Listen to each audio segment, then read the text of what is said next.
It's Friday, February 25th, and this is now on HNN. A battle is underway for control of Ukraine's capital as thousands of Ukrainians flee their homes. The latest on the Russian invasion just ahead. Judge Ketanji Brown Jackson is President Biden's Supreme Court pick, the first black woman ever nominated.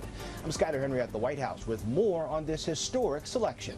New at noon, the CDC announces it's relaxing its indoor mask guidance for many Americans. These stories, plus a huge swell, is rising for north and west facing shores. We'll take you to the beach coming up on This Is Now.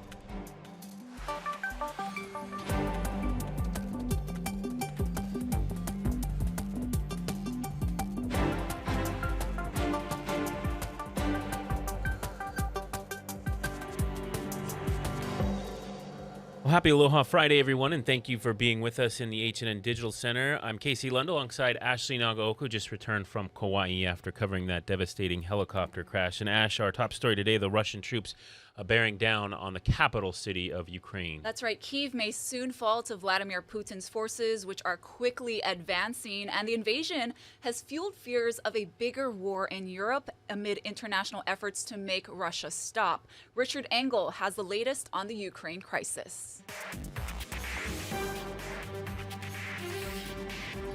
A Ukrainian official says this fireball is a Russian fighter jet Ukrainian air defenses shot down overnight, as the capital Kiev is now in Russia's crosshairs, with missiles falling near the city and troops advancing into the outskirts.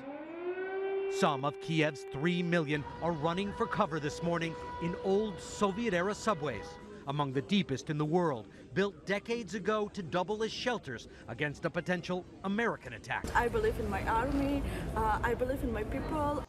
Many residential buildings are already damaged by shelling.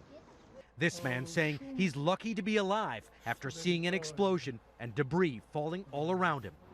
Others are heading west, out of the city.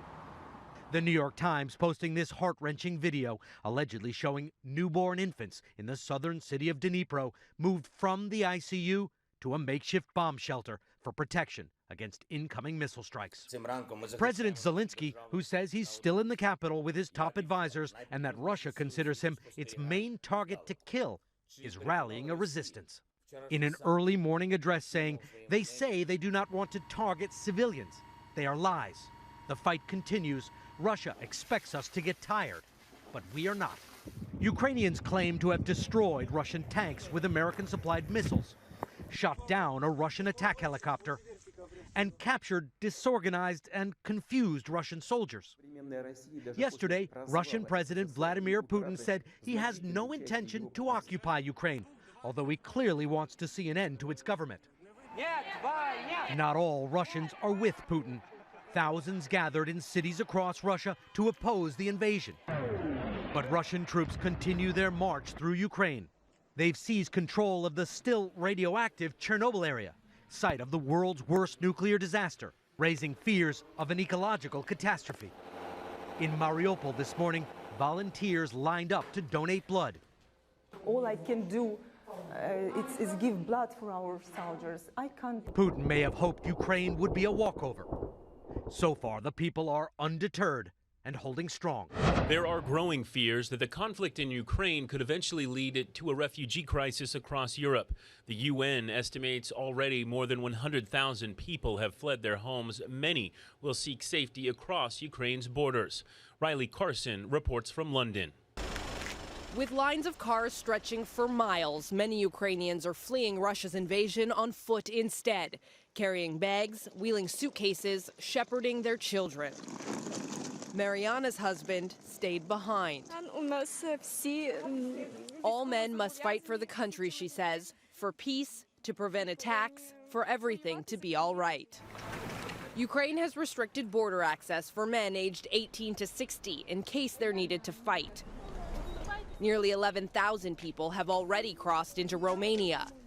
Thousands more have gone to Poland and to Hungary. I have a 5-year-old kid, and I have also my sister who has 2 kids, so we are really scared and don't know what will happen here. UN agencies say if the conflict drags on, as many as 5 million could flee. There are no winners in war. but countless lives will be torn apart. They're trying to get away from scenes like this. Damaged homes and subway stations turned into bomb shelters. A few, like veteran Dmytro Dovzhenko, are crossing the other way, re-enlisting in the Ukrainian military. I hope I will be back, he says, and I hope Russia will be destroyed. But for those driven from their homes, no one knows how long they'll be away or what they'll come back to. Riley Carlson, CBS News, London. As Russian troops invade Ukraine, many Russian citizens are protesting against the attack and are being arrested as a result. More than 1,000 people gathered in the center of Moscow chanting "No to war" as passing cars honked their horns. Protesters also took to the streets in several other cities, including St. Petersburg, all defying a warning from the government that they would face criminal action or even jail time.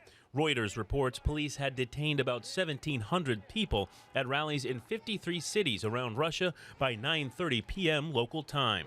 Gas prices have been on the rise over the past year, and now Russia's invasion of Ukraine is expected to fuel more increases. That's because Russia is one of the world's top suppliers of oil. Experts say prices could stabilize if other oil-rich nations ramp up production. Even if that happens, prices are still expected to climb as the summer driving season approaches. President Biden has chosen federal appeals court judge Ketanji Brown Jackson as his nominee to the U.S. Supreme Court. She is the first black woman ever nominated to the nation's highest court. Skylar Henry has more.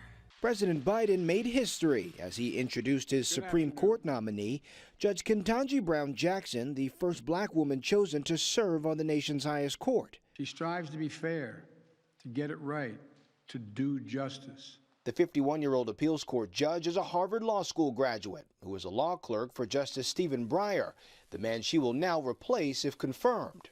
I can only hope that my life and career, my love of this country and the Constitution, and my commitment to upholding the rule of law and the sacred principles upon which this great nation was founded will inspire future generations of Americans. The announcement comes exactly 2 years after then-candidate Biden made a promise to nominate a black woman. I believe it's time that we have a court that reflects the full talents and greatness of our nation. Judge Jackson's experience as a former public defender would also be a first for the Supreme Court. It's experience that both she and President Biden have in common in their lengthy law careers. We've seen a lot of folks who served as public defenders and civil rights lawyers be elevated under this administration because there have been far too few of folks with that sort of experience. Judge Jackson is familiar with the confirmation process, having gone through it last year when she was nominated to the district court. This time around, the stakes are higher, with the reward of attaining a seat on the Supreme Court. Skylar Henry, CBS News, the White House. Now to the pandemic, the state health department is reporting 9 more COVID-related fatalities today, along with 311 new infections. The breakdown includes 195 cases on Oahu, 41 on the Big Island, 38 on Maui, and Kauai has 20 cases. The CDC is loosening federal mask-wearing guidelines. Under the new standards, the vast majority of Americans will no longer need to wear masks indoors. The new metrics will also factor in hospitalizations and hospital capacity, which have improved with the Omicron variant. Hawaii follows CDC guidelines, and we're the only state in the nation that has not yet announced a timeline on lifting an indoor mask mandate. With widespread population immunity, the overall risk of severe disease is now generally lower. Now, as the virus continues to circulate in our communities, we must focus our metrics beyond just cases in the community and direct our efforts toward protecting people at high risk for severe illness. This updated approach focuses on directing our prevention efforts towards protecting people at high risk for severe illness and preventing hospitals and healthcare systems from being overwhelmed. And here's a look at where we are in the pandemic as a nation. The Omicron surge was explosive, but shorter than the other waves. The The country is still averaging about 75,000 cases a day, but it's a huge drop from January, when the average was 800,000 cases a day. On the unemployment front here at home, new jobless claims fell almost to 1,400 last week, and total claims fell below 8,000, both counts the lowest since the pandemic hit Hawaii in March 2020. These counts do not include long-term unemployed who have exhausted their jobless benefits. The Secretary of the Navy is in Hawaii right now. We've learned Carlos Del Toro plans to tour the Navy's Red Hill fuel facility. He'll also meet with Hawaii's congressional delegation today to discuss the issue. This comes a day after we learned of a major new investigation happening at the federal level. It will be run by the EPA, which is responsible for enforcing the nation's Clean Water Act. The head of the EPA made the trip to Oahu to announce the probe. Next week, we will launch our own independent investigation of the Red Hill facility to be sure that EPA is playing its strong, independent role and exercising our statutory authority and obligations to ensure that the drinking water is safe for the people of Hawaii. EPA administrator for the country is here saying that they are going to conduct a full, independent and exhaustive investigation. They don't do that very often. EPA Administrator Michael Reagan says after touring the Red Hill facility on Wednesday, they found a number of things that need to be corrected, but he did not elaborate. He also acknowledged that this water crisis has led to a loss of trust in government, and many residents agree. As long as we live on the Navy water tap line, we're still going to be using our bottled waters and island tap water. At the end of the day, no family should have to question the quality of their drinking water. No family should have to worry about whether or not the drinking water is safe for their children or their parents or their grandparents. The EPA did not say how long the investigation will take. As for the displaced families, only 2 of the 19 military housing zones have been allowed to return. Thousands are still waiting. Military doctors insist they've seen no long-term illness in people exposed to the tainted water. But numerous parents tell us 2.5 months after they stopped drinking the water mixed with fuel, their children are still suffering a variety of ailments. My daughter was severely affected and she's sick. My main concern is, what has this exposure done to my children's thyroids? It's hard to show causation in any case like this. We can see what happens 10 years, 15 years down the line, 20 years down the line for these families. But the difference is we know what's happening now. Tripler Army Medical Center says hundreds of patients have been seen over the past 3 months, but none have been diagnosed with petroleum toxicity. Several attorneys are organizing lawsuits demanding compensation and medical care. The Red Hill water crisis, just one of the topics we asked Hawaii Congressman Kai Kahele about this morning on Sunrise. Representative, we know that you do support a permanent shutdown. And let's start with Red Hill, Congressman, if you don't mind. The EPA is now doing its own investigation. How optimistic are you, and how much does this help the cause? Well, I think it helps the cause tremendously, Steve. I think it is an opportunity for the EPA to come in, do its own independent investigation, and come up with concrete answers for the people of Hawaii. You know, there's no doubt that this crisis that is now in its 88th day, that started for military families on Monday night, November 29th, has disrupted the lives of thousands of people. Just today, we have 3,777 military families that are still living in hotels. The United States Navy has extended 1,000 rooms and those lodging facilities until March 10th. So this crisis is now going into the month of March, and there's no end in sight. Yeah, and Congressman, we know that you're pushing hard for this, but on the other side, the military is still fighting it. And the longer this goes on, there's more uncertainty, and the public is looking and saying, what's going on? Is there any concern? Is there a possibility that the shutdown might not happen? I don't think that's a possibility. I think the Secretary of the Navy is here in Hawaii. I'm meeting with him today. My colleagues in Washington, D.C. are taking this very, very seriously. We now have a federal piece of legislation that I worked on with the other members of the delegation that has now been introduced in the Congress, and we're looking forward to hearing that bill. There are multiple ways for us to address this problem and shut down this facility, and that's exactly what we're going to do. Doctors say a degenerative brain disease brought on by head trauma while playing football contributed to the death of Colt Brennan. A neurology professor in Boston studied the former UH star quarterback's brain and found chronic traumatic encephalopathy, or CTE, in several areas, including the frontal cortex and the brainstem. Doctors say that, combined with a traumatic brain injury Brennan suffered in a 2010 Big Island car crash, impaired his ability to make decisions, process emotions, and shut down destructive impulses. Brennan was in rehab treatment in California when he died last May. Fentanyl, methamphetamine, amphetamine, and ethanol were also found in his system. The Maui Police Department's executive secretary died yesterday morning while chasing a thief.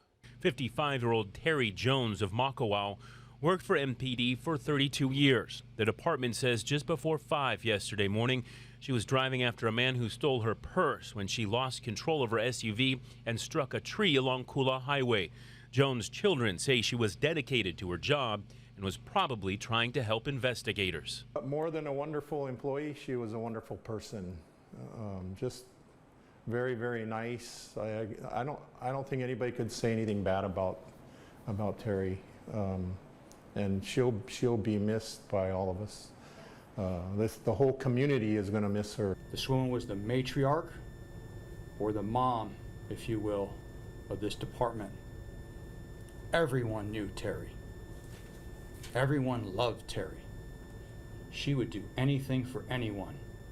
Police are still looking for the man who took her purse. Call Maui Police Department with any tips. A difficult story there, and we are learning more about that, and we'll keep you updated as we get new information. Weather-wise, a high surf warning is in effect for parts of the state. On Kauai, the Ocean Safety Bureau is advising against swimming at North Shore beaches from Anini to Ke'e Beach. Let's hear from Guy Hoggy.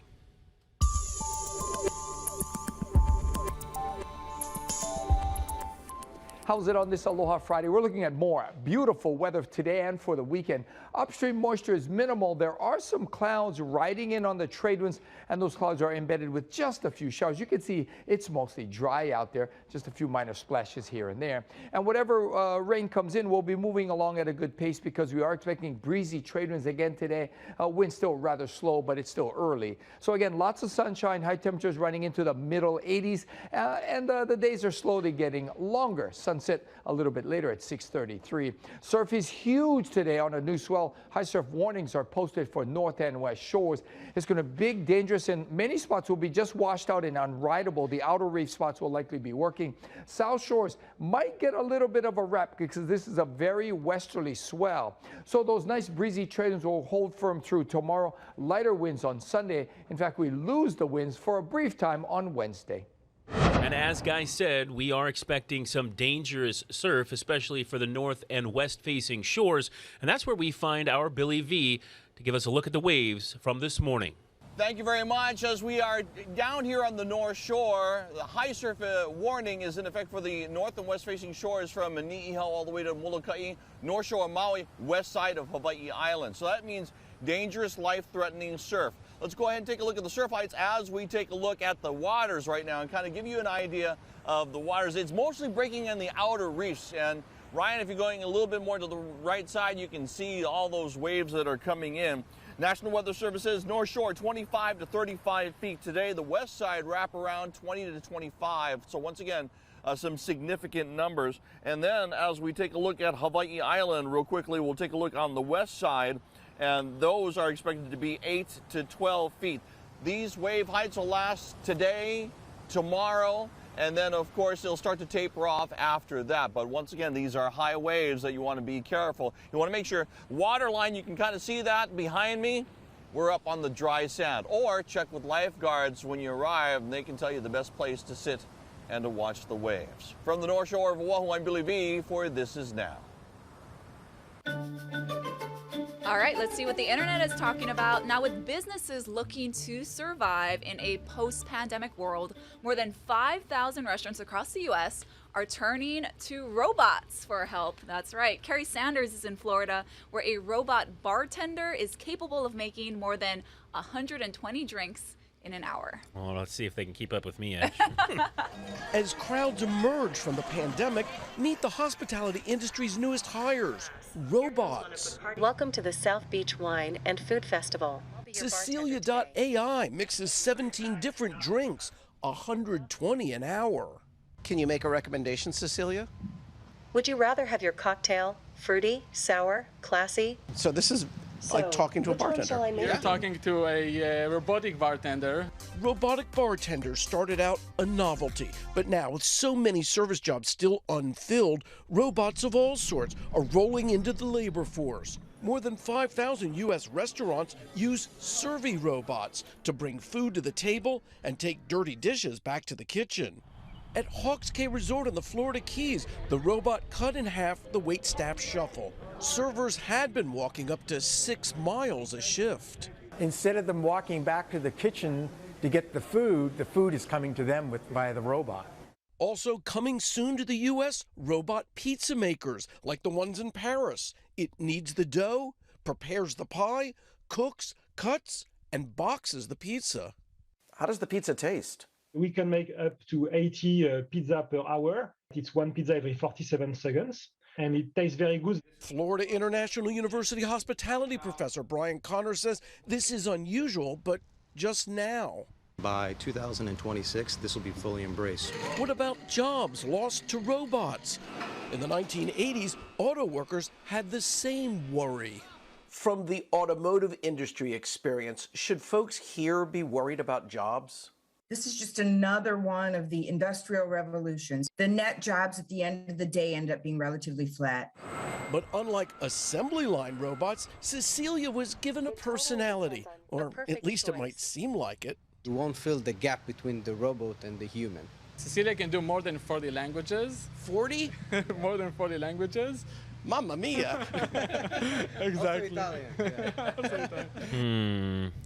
Efficient, yes, but I want my bartender to be able to talk. Exactly. A shoulder to cry on conversation. sometimes. Therapist. Yeah, well. it should be both. Especially at the airport. Yeah.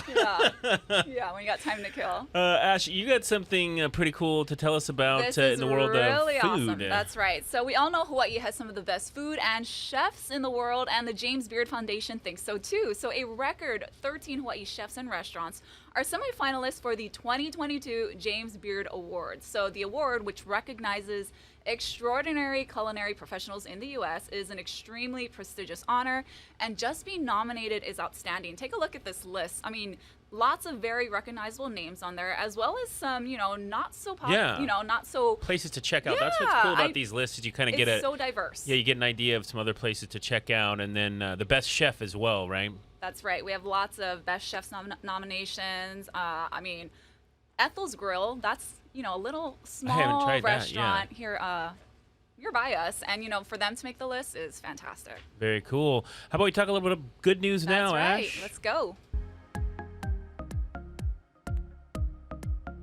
And we are here to donate $100,000 from the Alexander Gaston Trust to the Hawaiian Humane Society.